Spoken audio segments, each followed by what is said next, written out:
Have you ever wanted to say something, to speak up about something, maybe even do a presentation in your office or for your business? Or maybe it's just you have to have one of those conversations like you just met somebody online and you're on the phone for the first time and you're noticing a lot of anxiety.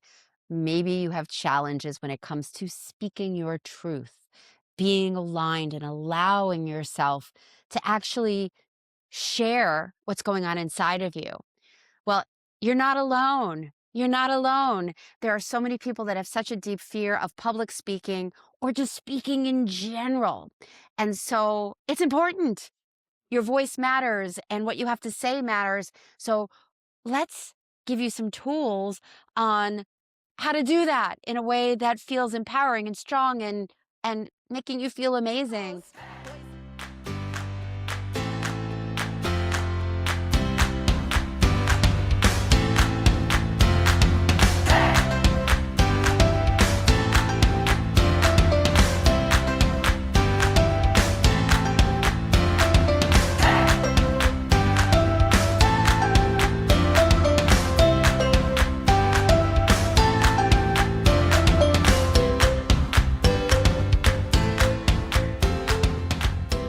And so I have the first time, because I don't think I've ever had anybody on my podcast talking about this. I have Doreen Downing in the house. Let me just say hello. It's so good to have you here. Hello, hello, hello. I am already feeling like we are playing together and having a good time on a wonderful new Oh. kind of playground.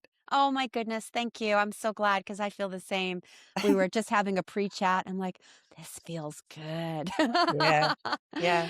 So, let me just let our audience know about you a little bit more other than what I shared.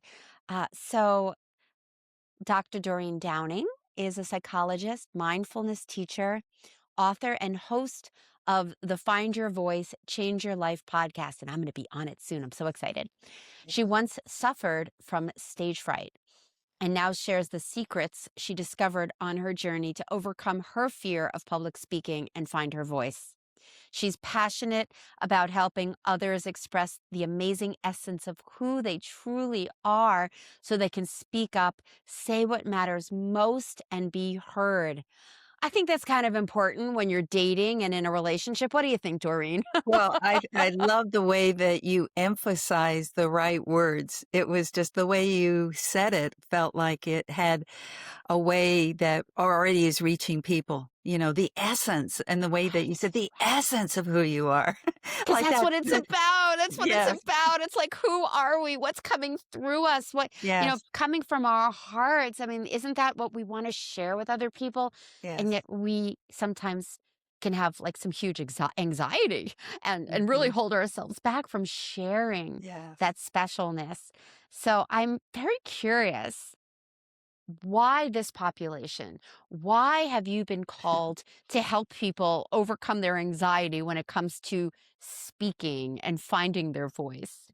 Well, I think, anybody who's been on a difficult path and has found a way to not just survive, but to burst out and feel like, "Oh, I got exactly what I wanted, and I could do what I wasn't able to do before." I think we have a little bit of responsibility to point the way to others, to be, I Mm. guess, sometimes we call them way showers, that we can show you the way. So I would say that that was my situation, is being terrified, believe it or not, because I was homecoming queen, head of pom-pom girls, and, I Wow. was popular in high school In the and all the spotlight. I was in the spotlight, but you know Mhm. what? What I came to learn much later, actually, was those were all. Oh, I'm really feeling it right now. Those were Mm. all layers of protection, and, I was able to put on an outer layer, but the inner layer is what I was hiding. The difficulty, the dysfunctional home, the divorce, the difficulty, let's just put it that way for right now. Yeah, Yeah. yeah. Similar to me, different but similar. I kind of envy the fact that you were able to be in the spotlight because by the time I got to high school, I couldn't even raise my hand in class. I was Uh-huh. so afraid of being mocked and embarrassed. Oh, I had gotten so many messages from the kids that's, something's yeah. wrong with me, I'm weird, I don't fit in, and I went the opposite way. I really shut down, and I would see people in the light. I would see people, go for the student council, and I Mhm. would so wanna be of service and do something like that, but that meant putting myself out there, and it scared the heck out of me. And what's interesting, it's like a double whammy here. Uh-huh. Similar to you, I didn't do that in my school, but I was an actress. And so here I was being on stage, but I had terror, total terror. So on the outside, people thought, oh, happy, bubbly June. But no, no, Yeah. no, no. Inside, I was a walking fear ball. Crazy what we went through when we Uh-huh. were younger, huh? Right. Well, that inside what you just said, for me, I'm really glad that you just put out what your experience was because, uh, it- when I look back, that's what was so confusing later on. What happened that I felt like I lost my voice Yeah. when I felt like I had one? And the student council, yeah, that I was elected and all of that Yeah. kind of thing. So what happened? And one of the things that happened is I went on to UC Berkeley and I work hard. I'm smart. I mean, I'm smart enough. Let's put it that way. But oh, those people in those classes were so brilliant. And Ugh. I think I stopped raising my hand right about then because I'm also slower when I process and think and feel. I'm not somebody who just quickly can answer a question when the teacher calls on you in Mm. class. It's like, I don't know, let me think about that for a minute. Let me consider it. And I just feel like that was the beginning of me feeling like I couldn't step into, like you said earlier, the spotlight. Yeah, and it has such consequences when we can't really just relax and shine our light and be ourselves. And I going back to something before you said, way showers. What did you say the word Yeah, was? I've Way heard of that showers. phrase. Uh-huh. Yeah, and my thinking along the way, certainly after I did a lot of my personal growth work and saw why I was the way I was and did a lot of the deep dive shadow work, is that my purpose, my deep desire to make an impact in the world when it comes to love and relationships is what drives me. And I don't have to push myself through the fear anymore. I can dance with it in a different way because I so want to make a difference. And I'm curious for you, you've had this experience. Obviously, we're going to talk about how you've shifted and what you teach others. Was there a moment in your life that you're like, this is what I want to do? I'm so curious, like how you got here and kind of put out the shingle of, I'm going to help people find their voice. All right. Well, first, it was putting out the shingle as a psychologist. Okay. Not even, I mean, from Berkeley to the Peace Corps to getting a master's and then a doctorate in, of all things, psychology, where listening was what I could do best. Wow. Be quiet, listen, offer space to other people to explore and discover, but I could also hide. I could Mm. hide. I mean, I Hmm. had a PhD. Who would ever guess that I had stage fright, right? Yeah. Yeah. So it wasn't around at all about focusing on a population. And in fact, early on, people said, well, you should specialize. And I said, no, I just love the whole variety of humans and behaviors. And I've traveled and I love getting to know and enter into other people's worlds and I'm so fascinated and I don't want to specialize. So that was partly how I did my practice from, you know, high school kids to retired people to um, what VPs in a corporation to teachers to creatives to retreat leaders, yoga, it's just I Hmm. had the whole range of races, ages, cultures, it felt like, it felt like the world I was going every day into somebody's world and I was traveling. Oh, I love that. I love that. So was there a moment that you went, "Ah, I'm gonna help these people?" Because I hear that that was the first doorway, so to speak, was, "Oh, I can kinda hide here and support these people by being quiet and listening." How did you move into helping people with their voice? Look at you ask these questions, huh? All right. So the next, What? well, I would say that that awareness, what I just said about me hiding, didn't come until later. I think Ah, what occurred to me was when I would sit in case presentations with other mhm. psychologists, and it got halfway around the room. Maybe there were just 6 of us, and my heart would start beating Oh, so I know that loud. feeling, I know that feeling, yes.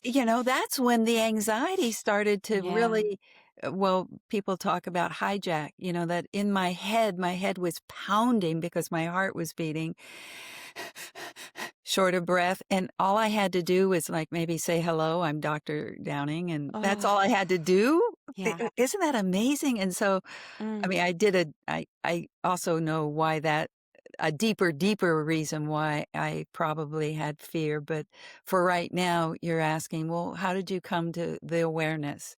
And I would yeah, say that happened enough of the time, and then going to continuing education classes where we had to go around and introduce ourselves, some networking events, it was just so, I mean, yes, I'm an introvert, of course I don't wanna go and do those public things, but still, uh, I noticed, it just it became to feel like I wasn't, I mean, I already believe in potential, and it just felt like there was something about my potential that wasn't being expressed, and I knew it had to do with, I would call it public speaking fear. yeah, Even though I didn't wanna be a speaker on a stage with a microphone. But what else do you call it? Fear of being seen, fear of being yeah. heard, fear of speaking, fear of being judged. Oh, So yeah. that's it, and there was a moment, yeah, somebody asked me to present at a conference, and the committee, was inviting me, and I said, "No, I'm not a public speaker, and I don't speak in public," and it was a moment where it felt like it could have been shameful, but it was almost like a wake-up call. It's like, "Well, doctor, isn't" I'm laughing right now. "Isn't fear your business?" Wow, wow.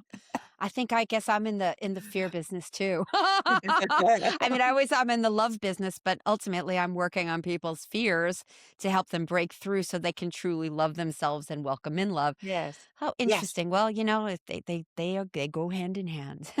Sadly, but or not sadly, they go hand in hand. Yes. Yeah. Hmm. You said something about the hiding, and I just put this together for myself because I never saw it as hiding because I was always, like I said, terrified of walking onto that stage and literally, being in a show of some sort. But Uh-huh.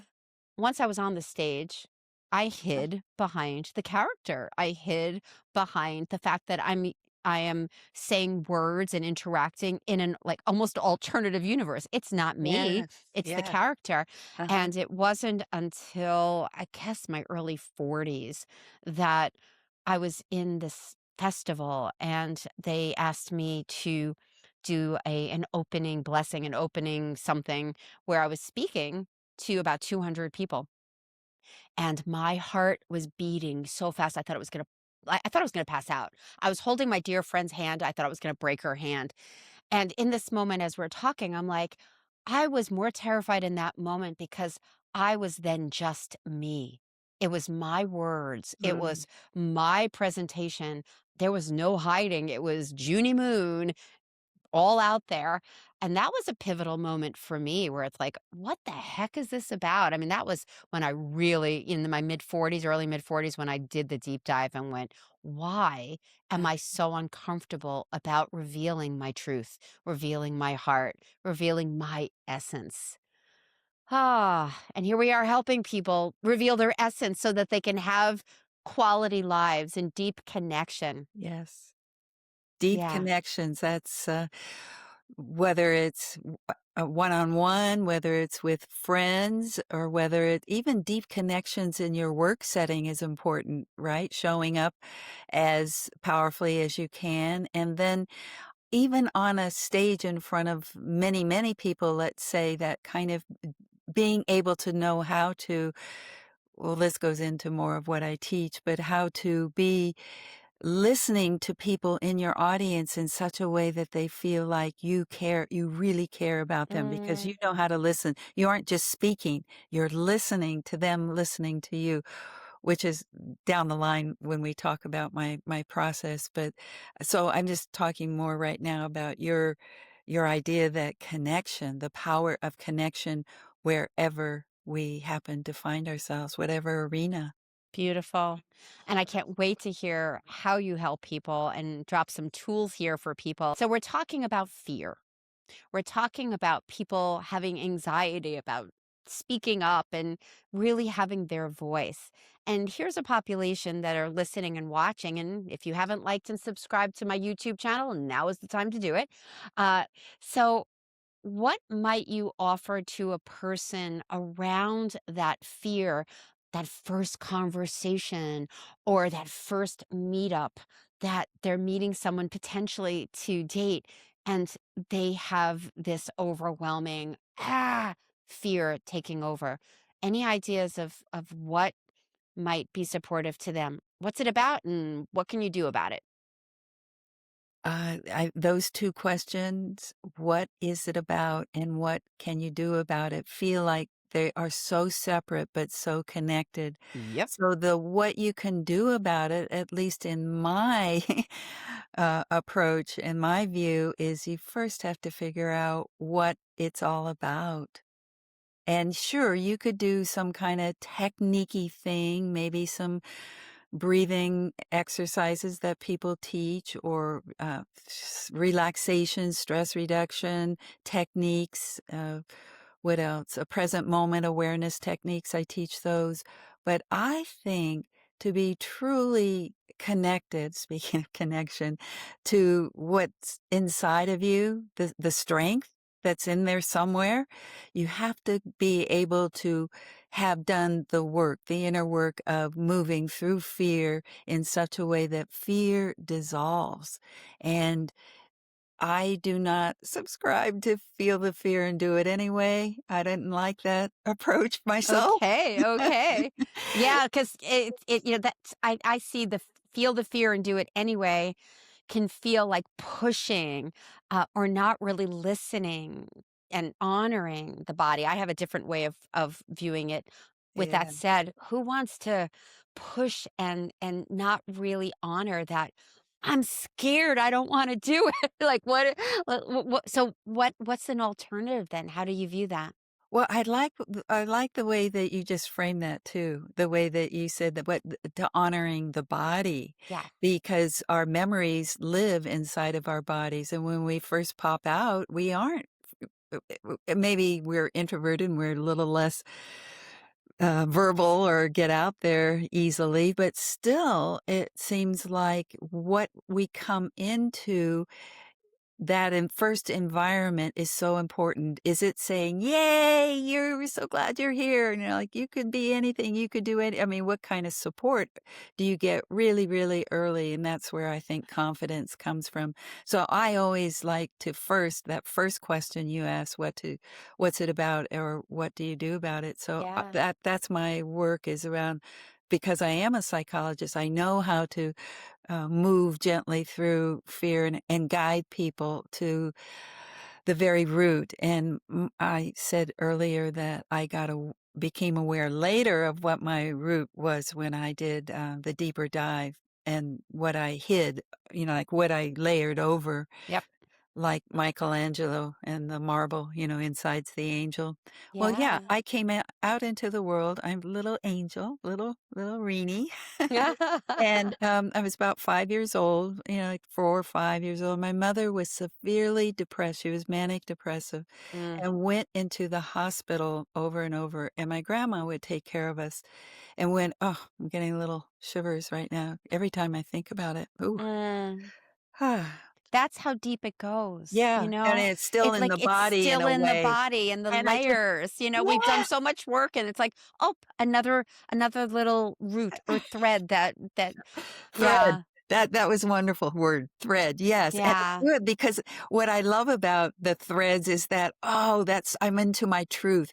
yeah. My truth, what happened was grandma would tell me to be or my sister and me to be quiet or mom was gonna get sick and go back Ooh. into the hospital. Hello?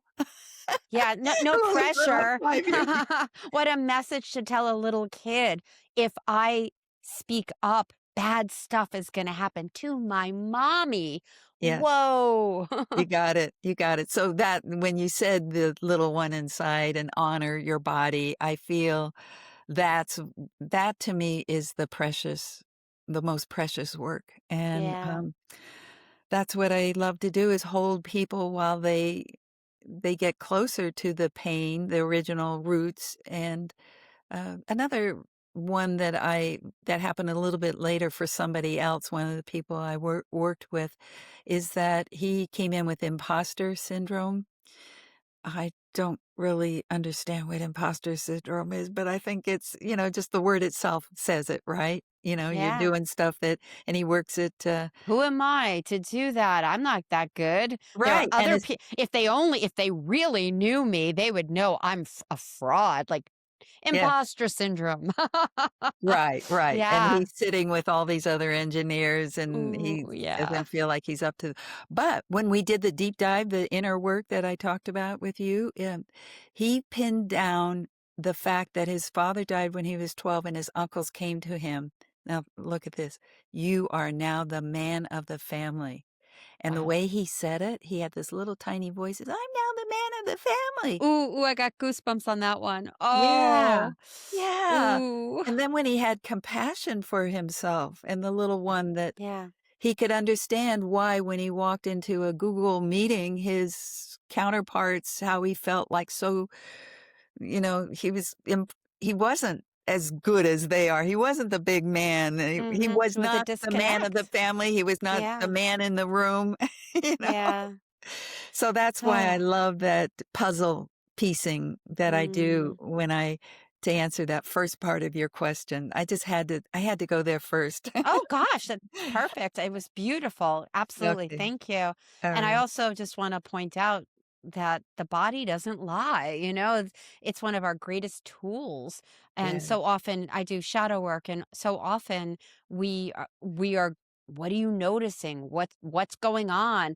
Are you alive? And I do this on a regular basis for myself as I'm doing my walk and my morning routine. Am I feeling clear? Am I Yes. feeling aligned and grounded? Or is Uh-huh. there something in the way? Because if my body's feeling tight or my stomach is in knots or something like that, I'm not going to sweep that under the rug. My body is telling me there's something I need to unpack or support or do something about. So the body is such a powerful tool.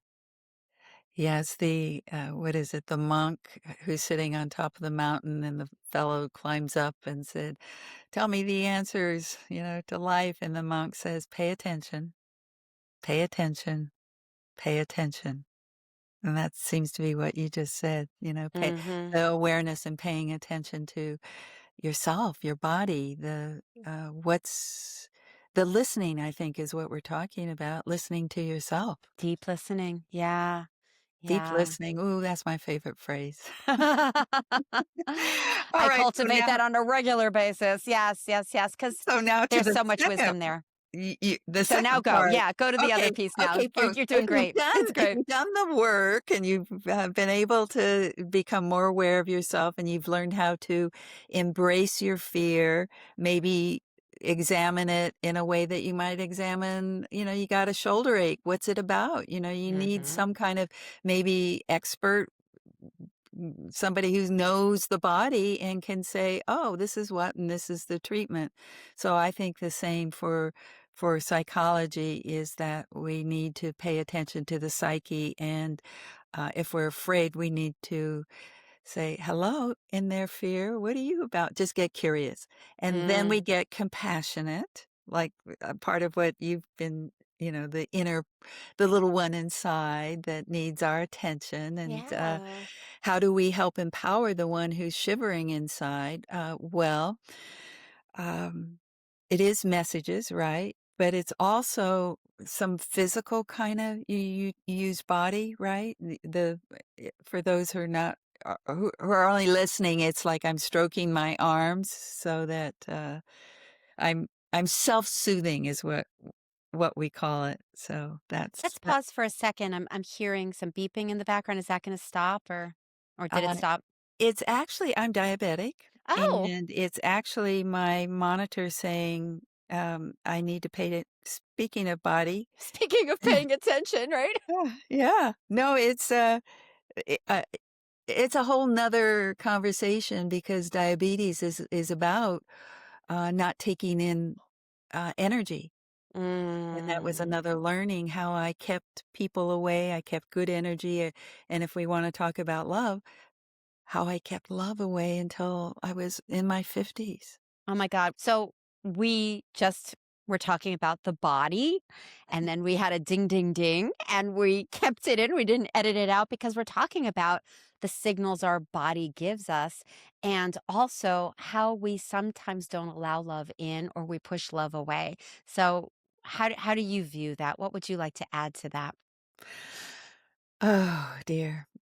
I would say that partly the way in which I protected myself, we talked about layers and outer layers and what's inside that feels more vulnerable, more precious, more scared. I would say that very, very deep inside of me, and I won't go into early history with abandonment, divorce and all that kind of thing, and mom in and out of the hospital. But there was inside of me a fear of getting close to somebody, Yeah. for sure. And not anything I really recognized until much later in my life, but it operated. It was operating inside of my psyche to Mhm. do it myself, independent. I've I traveled know around the nothing world. about that. Well, welcome to my world too. My dad died at a young age, totally felt abandoned, didn't trust Uh-huh. anybody. Let me be the independent queen and not let anybody in and gain a lot of weight until I was 200 pounds. Talk about layers. Oh, literally. Oh my Mhm. gosh. Yeah. Yeah, yeah. Oh. Oh, wow. This feels like we could be talking all day. Oh, yeah, yeah, new friends. I know, I know, I know. So back to our Yeah, how listeners, hey, you listeners out there who are avoiding taking steps to create love is yeah. I did everything. I started going to classes What kind of on classes? how to find your soulmate. Aha! So my jam. Okay. And, visualizations, of course, and, shaman was really special. I like that one where he said and it was a mindset thing, actually, and this is if I could give this mindset out to listeners is that your ancestors and his ancestors are already working to bring you together. Wow. Wow. Like, I when you felt that. realize when you can and for those of you that are like, "Alright, that's so not how I think." That's okay, just keep listening. However, I invite everyone to lean into that, like, how would that be Yeah. to really Oh. feel or even allow yourself to accept on some level that there's other things going on here, like a whole posse of energy, of ancestry having your back and supporting you. Wow, so this shaman and you and all of your ancestors were working for you. Yeah, and what do you do when we do those vision boards? I have, pages and pages of what my life would look like with the man I love, and also writing letters to the man I love and what he Yep, would write back. "Junie, those are the letters I eventually got. Though those are exactly that's how you do it. it w I kinda believe in manifestation. Yeah, I do, I know, me too. but, it was truly, again, more of an inside job than, anything else, and having gone through lots, you talked about, "Next? Who's next? Who's next? Who's Yeah, next? who's Who's next next?" while Well, you're still yes, calling in that yes, person? And I really wanna underline that there are 2 main things that you've been doing. There was the outside manifesting of your vision board, and you're writing these letters, and there was the inner journey that you did, the unpacking, the really, going down to the core of yes. why do I have this fear, listening to your body, doing the healing work, doing the mindfulness. I mean, it's not just one road, and that's how I view it. I mean, there might be one really solid road. Uh-huh. However, like when people come to me and say, "Help me with my profile, help me find my soulmate." I'm like, "Absolutely." And we're not doing anything with dating until we do this.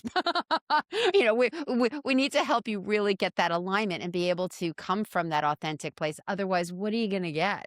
That's my jam. So, Well, yeah. the authentic place, which to me is the Michelangelo story, the angel and the marble, and he chiseled until he set it free, and Mm, that feels like that work, that personal work that I was doing, and it seemed like it was about my voice, but you don't have a voice, and I mean, you don't have an authentic voice unless you're connected to your authentic self.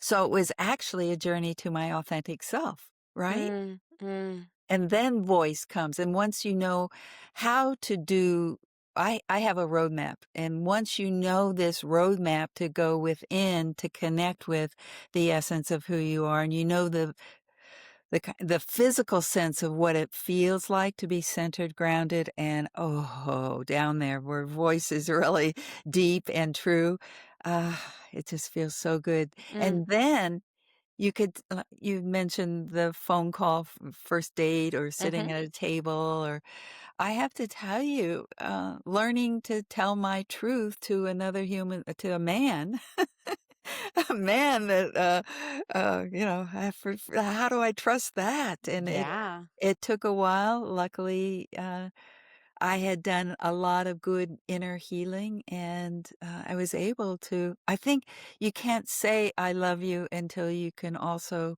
hear somebody says "I love you," and I know it's the you can't love others until you love yourself. That wasn't true for me, by the way. Mhm. I don't think I really, really loved myself until I got loved by this beautiful human being, and Aw. I heard you talk about your relationship. Uh-huh, On uh-huh. your podcast, and I know you found a really fabulous person I to really love have. you. I And really have. I'm so grateful. He is so my person. yes. And there there are different strategies, I definitely say you need to be your own soulmate to call in your soulmate. However, there's Uh-huh. there's nothing perfect. I wasn't 100% no wiggle room at all of self-esteem and I love myself, but pretty darn full and able to know that I would take care of myself and not let bad things happen to me. Ooh, I wouldn't yes, abandon myself. I knew I yes, had my own back. And yes. that's the piece I say to people is Uh-huh. to feel comfortable with who you are, to not be in that fear of what might happen. What I think is the antidote is knowing that you're not going to allow something bad to happen to you, that you really are going to stay clear and do that inner work so that you could actually see who's in front of you and make good decisions of is this person a good fit or not. And I truly have, and I continue to love myself more and more, Yes, which is crazy. I'm like, wow, my heart's even bigger and bigger and bigger I because of agree. how he's loving me, because of how he's seeing me. So it's a dance for sure. Uh-huh. It's a dance for sure. I'd like to now bring this back to because that little process of, knowing when, trusting yourself basically is what Yeah, you said, is that when you have that kinda anchoring within, then it seems like the voice, you need to use your voice to say, "No, that does not feel good," or, "No, this is," like all the no's in which you might need to say, right. "No, the way you just said that did not feel good to me." Uh, but it's also the yes.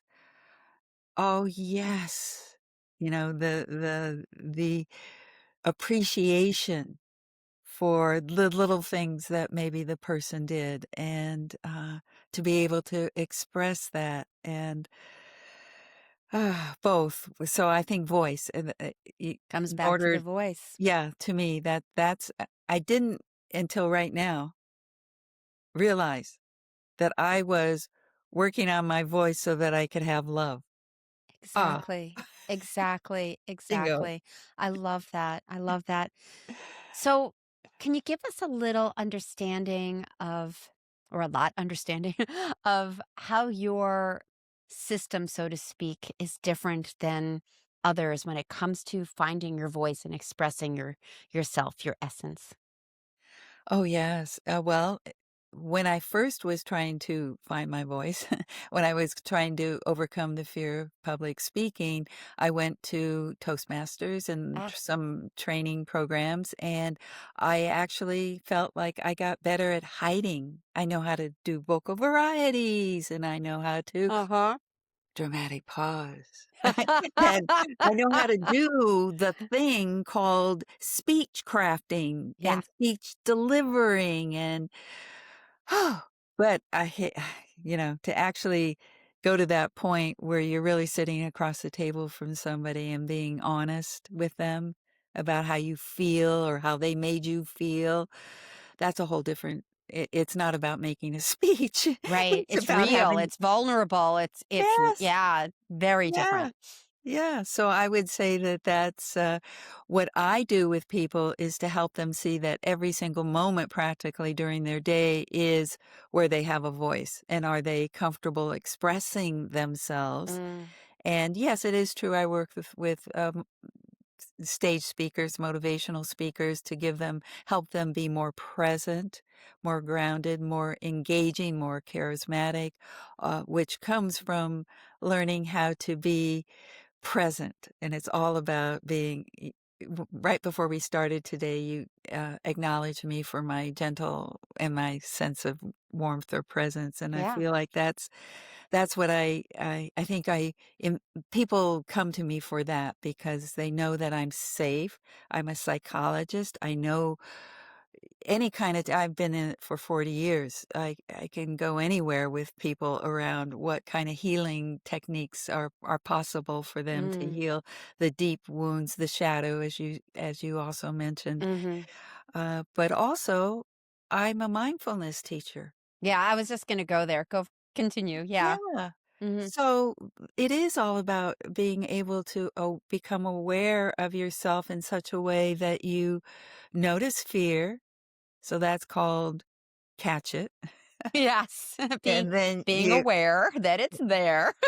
yeah, and learning how to be with it. I have a Yeah. lot of be with exercises so that Yeah. fear no longer hijacks people in such a way that they know how to move more gently through fear and then access the inner strength, the authenticity. So, my 7-step process or roadmap, whatever you want to call it, leads to, be yourself, which is so different than most programs that just say, "Just be yourself." And no, Yeah. you gotta know who the self is in order to have a voice.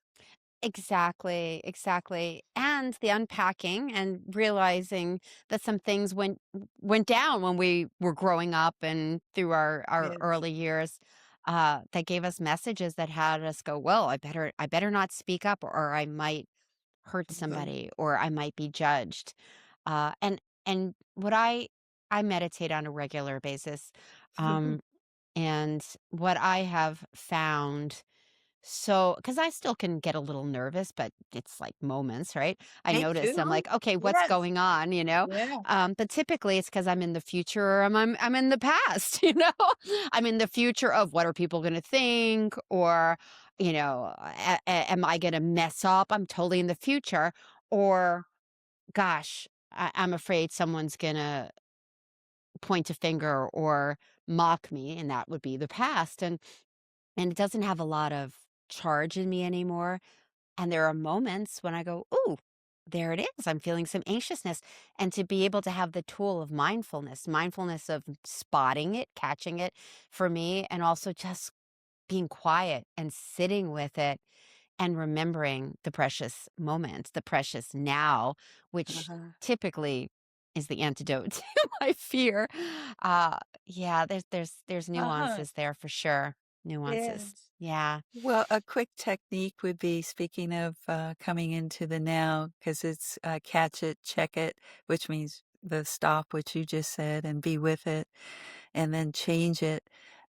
If you're in the past or the future, to bring yourself back into this now moment, the simplest technique, I mean, besides breath, Yeah, breath it's the awareness, best. It's right but there. but Uh-huh. sometimes, uh people don't know how to do the breath in such a way that it brings them back Yeah. gently, easily, strongly.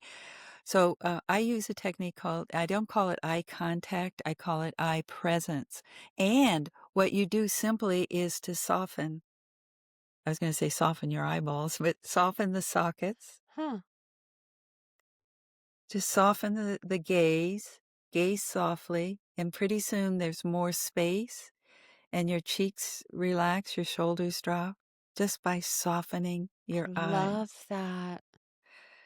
And a breath, easy breath comes from there, and it's no Mm, you could do that in a meeting, you could do it as you're waiting to be called up on the stage. Soften your mm, eyes, and then when you're in front of the audience, think about gazing softly into their eyes. love it. I Yeah, love it. good. So, you have a gift for our listeners and watchers. What might that be today?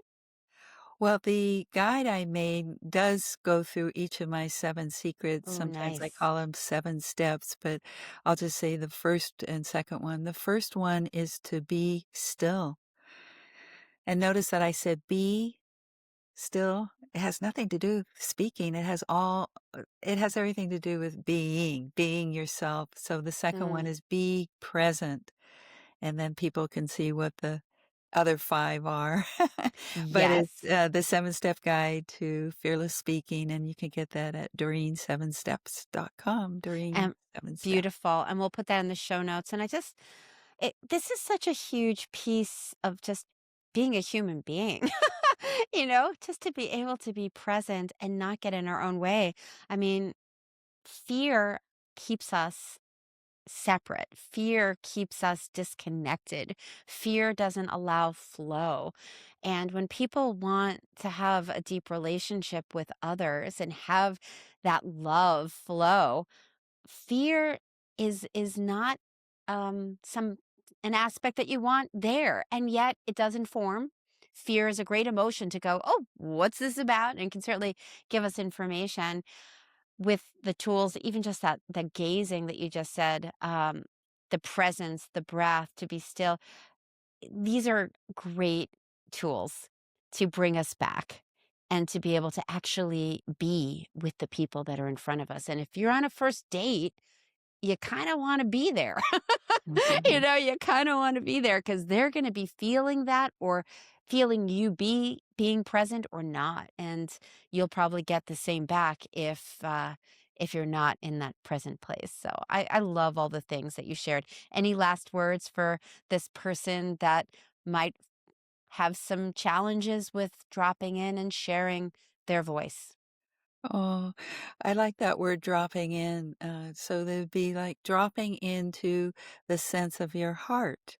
Yeah. And your heart has wisdom, I think, and that the heart knows. And so you're sitting there, we've been talking first dates, but any kind of interactions that you might have is this joyful? Is it fun? I know we haven't opened up that whole topic, but I happened to go there just right now when you asked about any last words. It's like Yeah.